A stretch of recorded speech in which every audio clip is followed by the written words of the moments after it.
Hello students, I hope you all are well and good. Have a nice day students. Today we are going to discuss poem number first of NCERT book of class 8 and the name of the poem is The Ant and the cricket. Ant and the cricket को हम पढ़ने जा रहे हैं। तो friends आपसे request है कि अगर आपने मेरे चैनल को सब्सक्राइब नहीं किया है तो नीचे दिया गया वो लाल बटन दबा के चैनल को मेरे सब्सक्राइब कर लीजिए और बेल आइकन को दबा के नोटिफिकेशन ऑन कर लीजिए ताकि मेरी वीडियो की लेटेस्ट अपडेट आपके पास आती रहे। तो चलिए अब बिना देर किए हुए स्टार्ट करते हैं poem the ant and the cricket. ये जो पोएम है इसके ये हैं adapt from Aesop's fable. Aesop's की जो फेबल्स है, फेबल्स का मतलब जानते हैं आप क्या होता है? फेबल्स का मतलब होता है स्टोरी, ऐसी स्टोरी जिसके अंदर कोई मोरल लेसन जरूर हो। स्टोरी फेबल का मतलब क्या होता है? फेबल एक स्टोरी होती है, ऐसी स्टोरी जिसके अंदर मोरल लेसन मतलब नैतिक एक पार्ट जिसके अंदर जरूर होता है, वही होती है हमारी।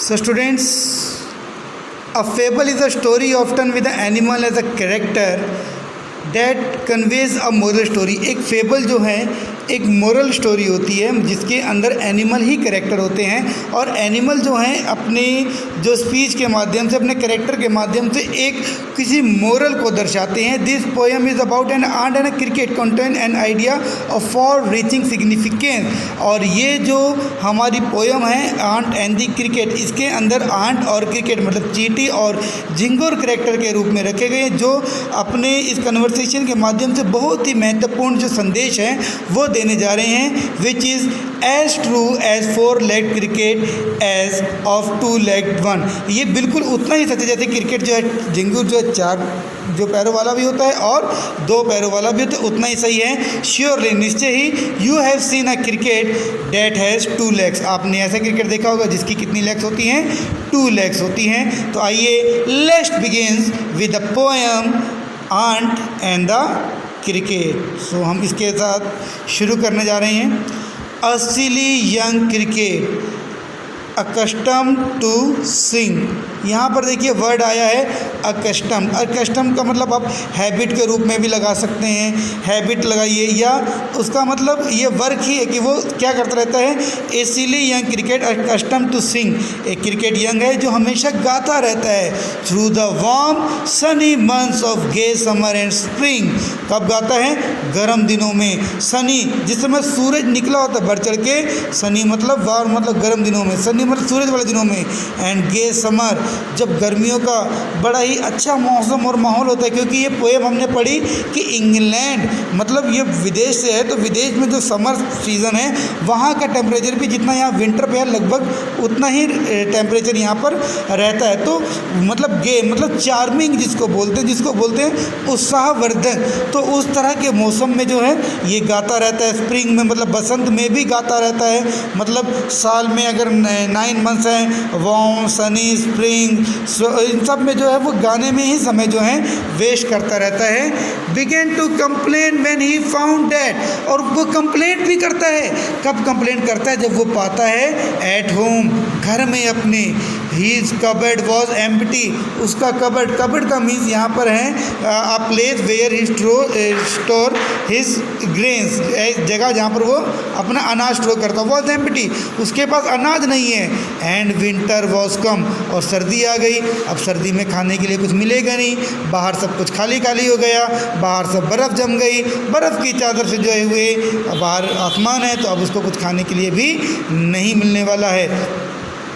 Note a crumb to be found. अब ये देखिए बोल रहा है यहाँ पर, ये पहला जो पैराग्राफ है यहाँ सिचुएशन दी गई है, यहाँ पर डायलॉग दिया गया है। यहाँ क्या दी गई है? सिचुएशन दी गई है, यहाँ पर डायलॉग दिया गया है। आइए पढ़ते हैं इस डायलॉग को। कह रहे हैं not a crumb to be found on the snow covered ground, not a flower could he see, not a leaf on a tree. कहता है not a crumb to be found, क्रम का मतलब कोई एक तिनका भी नहीं बचा है। चुपचाप एकदम सफ़ेद बर्फ़ की चादर जो है वो फैल गई है। Not a snow covered ground, on a snow covered ground, snow ही स्नो है, बर्फ़ ही बर्फ़ है ग्राउंड पे।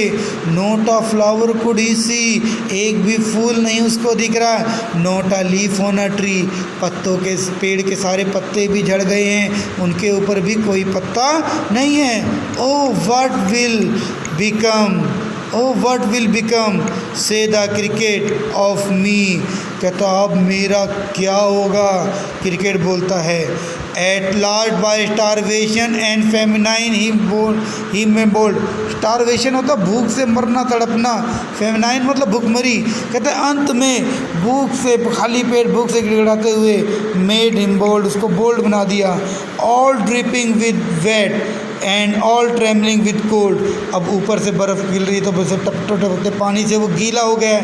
And all trembling with cold, और सर्दी से कपकपा रहा है। Always he set off to a miserly ant away, और मिजरेली जो एंट है, छोटी सी एंट जिसको मानते हैं, उससे कहीं दूर है। To see if to keep him alive he would grant, और वो सोचता है कि वो उसके पास जाएगा, छोटी सी चींटी के पास मदद मांगेगा, और क्या पता वो उसको जो है जीवित रखने में मदद करे।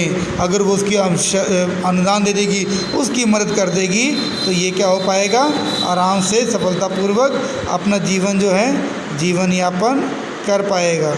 तो अपना जीवन यापन कर पाएगा, इसलिए वो किसके पास जाने की सोचता है, आंट के पास जाने की सोचता है, मतलब चींटी के पास जाने की सोचता है। पर चींटी भी जो है इतनी आसानी से थोड़ी ना मानेगी। आइए अब देखते हैं dialogue. Him shelter from rain and a mouthful of grain, he wished only to borrow, he'd repay it tomorrow। अब यहाँ देखिए फिर ये क्या था, डायलॉग कंडीशन थी, अब डायलॉग दे दिया। कहता है अगर उसको क्या दे देगी, हिम शेल्टर फ्रॉम रेन, बारिश से छुपने के लिए अगर उसको जगह प्रोवाइड करा देगी, and a mouthful of grain, और थोड़ा सा अनाज भी दिला देगी, तो उसके लिए क्या हो जाएगी, मतलब छत भी मिल जाएगी, रोटी भी मिल जाएगी, मकान भी मिल जाएगी। He wished only to borrow, उसका तो केवल लेने का ही इरादा था। He would repay it tomorrow, और उसको वो कब वापस कर देगा, कल। आज उधार ले लेता हूँ और कल उसको वापस कर दूंगा। तो यही उसके जो दिल में थी बात थी।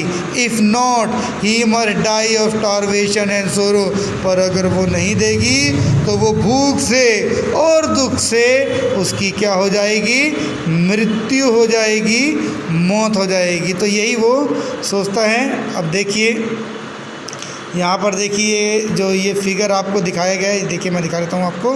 तो ये जो फिगर है देखिए, ये झिंगुर दो टांगों पे खड़ा है, ये आंट है, और ये इनसे हेल्प मांगने के लिए गया है। और देखते हैं कि अब उसके साथ आगे क्या होने वाला है। तो आइए इसको देखते हैं। Says the ant to the cricket, अब आंट क्रिकेट को क्या बोलती है, देखिए।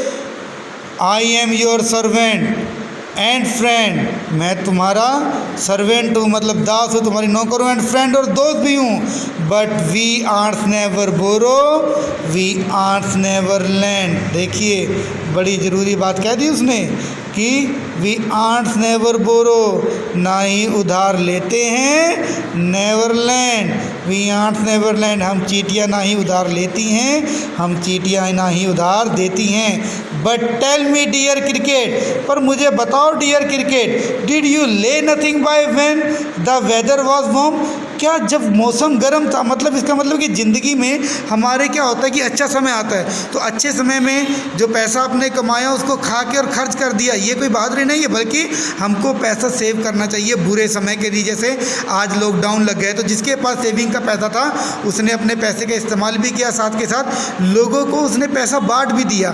बट हमने ऐसा मतलब, और जिसके पास नहीं बचा था, जिसने ऐश की, पैसा इधर उधर उड़ाया, आज वो परेशान है, वो कहता कि हमारा खर्चा कैसे चलेगा। तो बिल्कुल चींटी भी वही बात करी। देखिए ये पोएम कब की लिखी है, आज इसकी इम्पोर्टेंस समझ में आ रही है। तो इसको आप हमेशा याद रखना कि अगर हमने कभी 10 रुपये कमाए हैं तो उसमें से 2 रुपये ज़रूर हमें बचाना है, सेविंग करना है अपने बुरे समय के लिए। और अगर जिसके पास सेविंग है, जो अपने बुरे समय के बारे में सोच के चलता है, उसको जीवन में कभी भी निराशा का सामना नहीं करना पड़ता, इतना आप याद रखना, ठीक है। और इस पोएम का जो लेसन है ना, मोरल लेसन है, वो भी यही है। कहते अब तुमने कुछ ना कहा, when the weather was warm, जब मौसम गर्म था, जब ज़िंदगी के अच्छे दिन थे, तुमने कुछ नहीं बताया। को द क्रिकेट नॉट ऑल, तो क्रिकेट बोला नहीं, निराश होकर बोला नहीं। तो अब पछताए क्या होता है जब चिड़िया चुग गई खेत। आपने ये वाली जो है कहावत ज़रूर सुनी होगी कि अब पछताए क्या होता है जब चिड़िया चुग गई खेत। तो बता रहा है वो, देखिए इस कंडीशन को कि my heart was so light that I sang day and night for all nature looked gay you sang sir you say. कहता है कि जिस समय वो टाइम था ना, मेरा दिल बड़ा खुश था, पैसे आते थे, उड़ाता था जी भर के, मेरा दिल बड़ा खुश था। For my heart so light, मेरा दिल इतना अच्छा था, उसमें दिल खुश रहता था। That I sing day and night, मैं दिन भर गाता था, रात भर गाता था। लोगों को पता था ना, दिन भर पार्टियाँ करते हैं, रात भर पार्टियाँ करते हैं, पैसा नाजायज़ खर्च करते हैं, तो बिल्कुल वैसे ही ये करता था। इसलिए सिर्फ उड़ाया ही उड़ाया, कमाने की और बचाने की नहीं सोची। फॉर द नेचर लुक गे, मुझे उसमें सब कुछ नेचर प्राकृतिक बड़ी अच्छी लगती थी, बड़ी चार्मिंग लगती थी। लगता था कि अब माहौल दोबारा कभी बदलेगा नहीं, समझे। यू सेंग सर यू से, और मुझे कहते थे कि आप गाइए सर, आप गाइए। सब जो है मतलब और जो क्रीचर थे वो मुझे गाने के लिए उकसाते थे। तो जिस समय हमारा अच्छा समय होता, कहते हैं ना कि जिस समय पैसा है सब पूछते कैसा है, तो बिल्कुल इसके साथ भी ऐसा ही था। पर जिस समय बुरा समय है तो कोई भी इसका साथ नहीं दे रहे। Then say the ant and dance in the winter away, तो आंट देखो क्या जवाब देती है, जब उस समय गाए थे तो अब नाचो और सर्दी दूर भगाओ। उस समय तुमने गा के जो है अपना समय ख़राब किया, तो अब नाचो और अपना जो है सर्दी को दूर भगाओ। तो यही उसने कहा उसको। तो अब देखते हैं last lines. Thus ending so hastily lift the wicket and out of the door turn the poor little cricket। कहता है लास्ट में हिचकिचाते हुए वहाँ से उठा, लिफ्टेड इज विकेट, अपना सामान उठा के wicket, and out of the door turn the poor little cricket, और दरवाजे से बेचारा वो क्रिकेट है वहाँ से आराम से झिंगुर से चला गया। Frock calls this a fable, लोग कहते हैं कि ये फेबल है, एक मोरल कहानी है। I will want it's true, it will want it true, और कहते हैं कि ये सच नहीं हो सकती। Some crickets have 4 legs and some has 2, और कुछ जो क्रिकेट है जिनकी 4 टांगें और कुछ क्रिकेट है जिनकी 2 legs हैं।